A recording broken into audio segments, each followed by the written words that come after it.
বহুদলীয় গণতন্ত্রের প্রবর্তক আপনাদের জিয়াউর রহমানকে বলা হয়, এবং তিনিই তো সুযোগ করে দিয়েছেন 1972 সালে, যেটা শেখ মুজিবুর রহমান সেটা জন্মভিত্তিক রাজনৈতিক দলগুলোকে নিষিদ্ধ করেছিল, এবং এই জায়গাটা কিন্তু আপনারাই সুযোগ করে দিয়েছেন। 1991 সালে একসাথে 90 সালে একসাথে এরশাদ বিরোধী আন্দোলন আপনারা একসাথে জামাতের সাথে কাজ করেছেন। আপনাদের 2001 সালে আপনারা কিন্তু জোটবদ্ধভাবে নির্বাচনে এসেছেন। 2008 সালে আপনারা নির্বাচনে আবার অংশগ্রহণ করেছেন। 24-এর গণঅভ্যুত্থানে কিন্তু কোথাও বলা নাই যে আমাদের সাথে ছিল না। আপনারা বলেছেন যে সব দলের এখানে ক্রেডিবিলিটি আছে, অর্থাৎ এখানে ক্রেডিট আছে। সেই ক্রেডিটের জায়গাটা থেকে হঠাৎ করে জামাত খারাপ হয়ে গেল কেমন?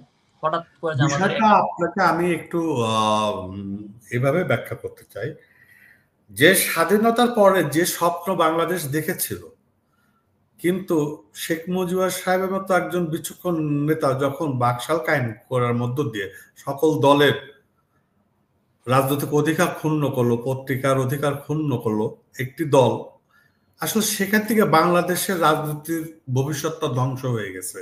যার কারণে পর্যায়ক্রমে পরবর্তীতে 75-এর 15ই আগস্টের পট পরিবর্তনের মধ্য দিয়ে যে রাজনৈতিক একটা অবারিত সুযোগ সেটা জিয়াউর রহমান করেছে, সেই সুযোগে এখানে জামাত হয়েছে, রাজনীতি করার স্পেস পেয়েছে, এটা আমরা বলতেই পারি এবং এটা সত্য।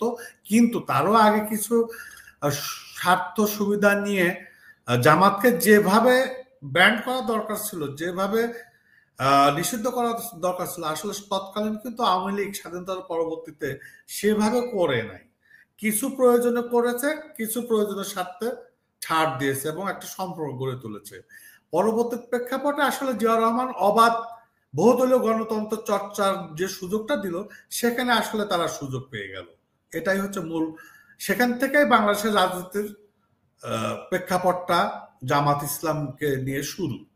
পরবর্তীতে 1979 সালে, আমি যদি আগেরটা যদি ভুল না করি, তাহলে 1979 সালে যেভাবে আনা, আবার দীর্ঘদিন একসাথে গলা মিলিয়ে সুর মিলিয়ে প্রেমে সিক্ত হয়ে চুমাচুমিতে জামাতকে পাশে পাওয়া, আবার এখন যখন আওয়ামী লীগ মাঠে নাই, এখন বলতেছেন জামাত আবার ন্যারেটিভ দাঁড় করাচ্ছেন। ঠিক যেমনটা আমরা দর্শক সংখ্যা করবে কিনা যে জামাতকে নিয়ে দীর্ঘদিন রাজাকারের বাচ্চা বা আওয়ামী লীগ যে স্বৈরশাসক যেভাবে ন্যারেটিভ দাঁড় করিয়েছে, এখনো দেখতেছি আপনারাও একই পথে যাচ্ছেন। মানে বিষয়টা কেমন হয়ে গেল না যে আমাদের প্রয়োজনে আসো ভাই, আমরা গলাগলি করে মাঠ কাঁপিয়ে ফেলি, আমরা আমাদের স্বার্থ হাসিল করি, আমাদের যখন দরকার নাই তখন আমরা বলবো তোমরা রাজাকার, তোমরা বাংলাদেশ বিরোধী। কোনটা? বিষয়টা আমি আপনাকে এইভাবে উল্টাই বলি যে আসলে জামাত ইসলাম বাংলাদেশের রাজনীতি করার সুযোগ যখন থেকে পেয়েছে, তখন তো তাদের দেখেন জিয়াউর রহমানের বহুদলীয় গণতন্ত্রের সুযোগ নিয়ে যখন ওনারা রাজনীতি শুরু করে, তারপরে জিয়াউর রহমান হত্যার পরে এরশাদ যখন আসে, আপনাদের মনে আছে নিশ্চয় 86 নির্বাচনে প্রথম তাদের আনুষ্ঠানিকতা শুরু। সেখানে শেখ হাসিনা, আওয়ামী লীগ, জামাত ইসলাম, আসম আব্দুর রবের জাসদ সহ তারা জাতীয় পার্টির সঙ্গে কিন্তু নির্বাচনে চলে গেল। জামাত 91 সালে বিএনপি যখন 90 পতনের পর 91 যখন নির্বাচন হলো, গণতন্ত্র দ্বারা ফিরল বাংলাদেশ, তখন কিন্তু জামাত ইসলামী যে কটা আসন পেয়েছিল সে কটা আসনের পরিপ্রেক্ষিতে বিএনপির সঙ্গে মুসলিম, আমরা যেহেতু কান্ট্রি সেহেতু একটা কাছাকাছি জায়গার কারণে সেই সুযোগটা নেওয়াতে আমরা তখন জামাতের 3টা আসনকে নিয়ে আমরা মোটামুটি রাষ্ট্র গঠন করি, সরকার গঠন করি। তার পরিপ্রেক্ষিতে কিন্তু জামাতের সঙ্গে আমাদের একটা সম্পর্ক রাষ্ট্রীয় স্বার্থে, গণতন্ত্রের স্বার্থে। পরবর্তীতে আপনি দেখেন 96-তে এসে দেখেন জামাত কিন্তু বিএনপিকে পোল্ট্রি দিয়ে তত্ত্বাবধায়কের তকমা নিয়ে এসে আওয়ামী লীগের সঙ্গে, জাতীয় পার্টির সঙ্গে সুর মিলিয়ে তারা কিন্তু রাজনীতি বিরোধিতায় চলে গেল, বিএনপির বিরোধিতা। এটা তো নিশ্চয়ই আপনারা সবাই জানেন।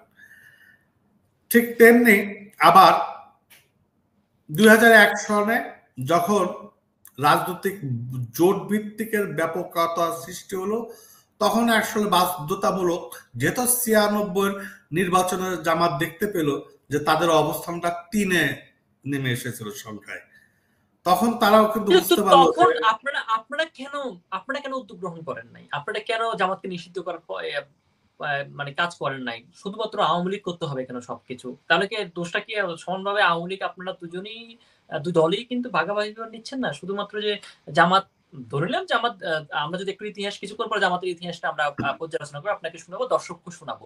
কিন্তু এই জায়গাটা থেকে আমরা যেটা বলব যে জামাত এখন হঠাৎ করে খারাপ হয়ে গেল।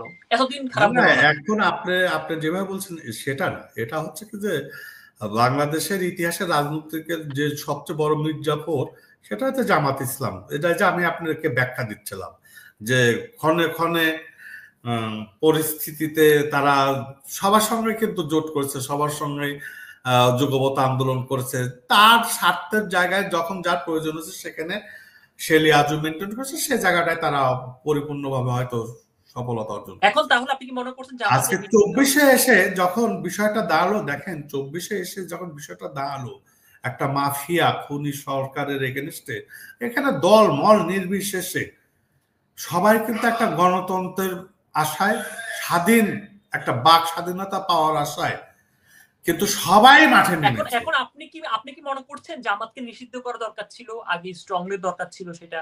আমি 100 বার, আমি ব্যক্তিগতভাবে জাকারিয়া র্যাপিডো মনে করি ইতিহাস যেটা বলে পৃথিবীতে স্বাধীনতা বিরোধী কোনো রাজনৈতিক শক্তি কোনো দেশেই পরাজিত যারা হয়েছে তাদের রাজনৈতিক করার কিন্তু অধিকার নাই। এটা আমি অনেক অনেক দেশেরই এটা ঠিক আপনিও আপনার জানেন সাথে আমিও আমরা জানি। একমত। আপনার সাথে আমরা একমত, দর্শক একমত। ধরে নিলাম যে জামাতের রাজনীতি করার অধিকার নেই। কিন্তু ১৯৭৯ সালের পরে এবং ১৯৯০ তারপরে এর পরবর্তী সময়ে জামাতের সাথে আপনাদের প্রেম। তাহলে তো অন্যায় আপনারাও করেছেন। আপনারাও এই দলটাকে প্যাট্রোনাইজ করেছেন, আপনারা সুযোগ করে দিয়েছেন। এখন আপনাদের তো নিষিদ্ধ করা দরকার তাহলে। আমি কারণ বলি সেটাই অপরাধ শুধু বলতেছিলাম। জামাত ধরে নিলাম জামাত যুদ্ধ অপরাধী।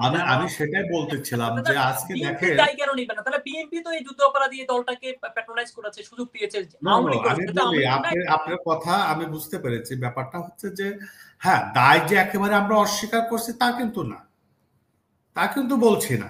যে প্রেক্ষাপটের কারণে বাংলাদেশের ভৌগোলিক প্রেক্ষাপটের রাজনৈতিক যে চর্চা, সেই চর্চায় যে ঠেলে দেওয়ার প্রবণতা, যেখানে আসলে একটা ট্যাগ লাগানোর রাজনীতি, সেখান থেকে না মানে কাছাকাছি নিয়ে আসার যে আমাদের রাজনীতির যে মেরুকরণ সৃষ্টি হয়েছিল, সেটার জন্য দায়ী কিন্তু এই স্বাধীনতার নেতৃত্ব দানকারী বিগত মাফিয়া সরকার আওয়ামী লীগই।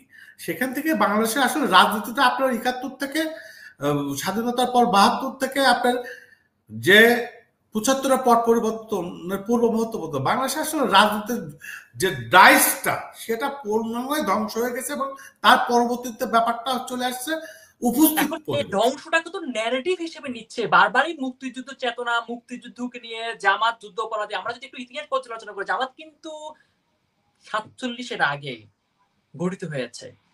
১৯৪৭ এর আগে গঠিত হয়েছে। তৎকালীন রাইট। সময়ে ভারতবর্ষে এটা গঠিত হয়ে আছে। জি। তাহলে আমরা যে জামাতকে পাকিস্তান বলি, যদিও লাহোরে প্রতিষ্ঠিত হয়েছে কিন্তু জামাতের কিন্তু দুটো অংশ ছিল। একটা ছিল যে জামাত ইসলামী হিন্দু, আরেকটা হচ্ছে জামাত ইসলামী যেটা হচ্ছে মূল জামাত ইসলামী যেটা ছিল, যেটা পাকিস্তানের অংশে ছিল।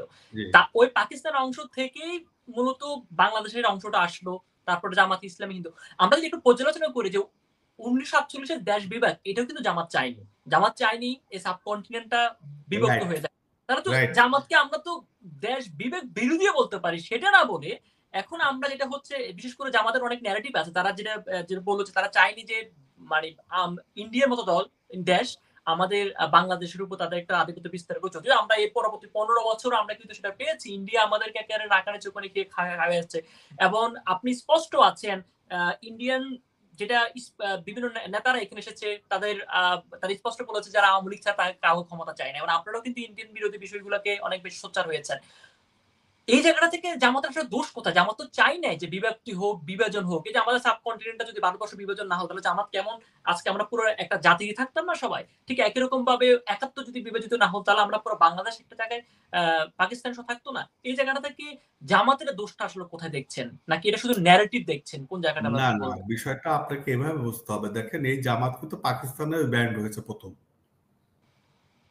পাকিস্তানে ১ম ব্যান্ড করেছে কি জামাতকে। কারণে ব্যান হলো? আপনি বলেন তো হ্যাঁ, কি কারণে? এখন আপনি জানেন? বিষয়টা হচ্ছে যে তাদের যে মতবাদ, তাদের যে চিন্তা আদর্শ, চিন্তার থেকে যে বিষয়গুলো দাঁড়ায়, সেটা হচ্ছে কি যে আপনি আমি রাজনীতি করার অধিকার আছে, সবারই আছে। কিন্তু আমাদের প্রশ্নটা আসে ওই জায়গার থেকেই।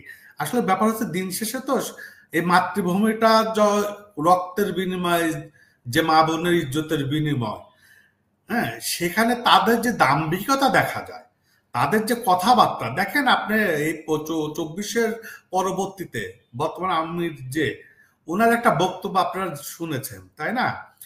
যদি কোনো ভুল হয়ে থাকে বা সেদিন মুক্তিযুদ্ধে যাওয়াটা সঠিক ছিল না, এই যে বিতর্কিত মন্তব্যগুলো, এটা তো আপনি আমার হৃদয়কে আঘাত করে না? একটু তো আঘাত করে।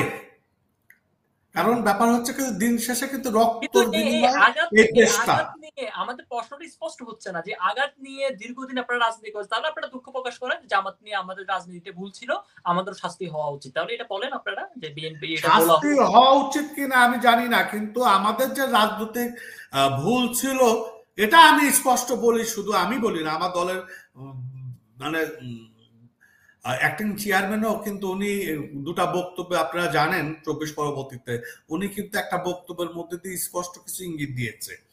বিষয়টা হচ্ছে যে আমি ওই যে বললাম তো, আসলে ব্যাপার হচ্ছে কি যে আপনাকে আমি সবসময় যদি একটা জায়গায় ট্যাগ লাগাই ঠেলে দেই, আপনার তো কোনো জায়গা থাকে না বাংলাদেশের রাজনীতিতে। বিগত সময়টা আওয়ামী লীগ আর বিএনপি ট্যাগ লাগাচ্ছে, এখানে জামাত ট্যাগ লাগাচ্ছে না, আপনারা যুদ্ধ না, করতে পারেন আমি দিচ্ছেন, বলি আপনারা না রাজাকার জামাত লাগাচ্ছে না, মানে হাসিনা গেছে যে পথে, ঠিক আছে, হ্যাঁ সেটা হয়তো আমাদের কর্মকাণ্ড সেটা বলছে বা কর্মকাণ্ড এই যে স্লোগান গুলা বা তারা যে ওই জায়গাটা দেখা দৃশ্যতামূলক যাচ্ছে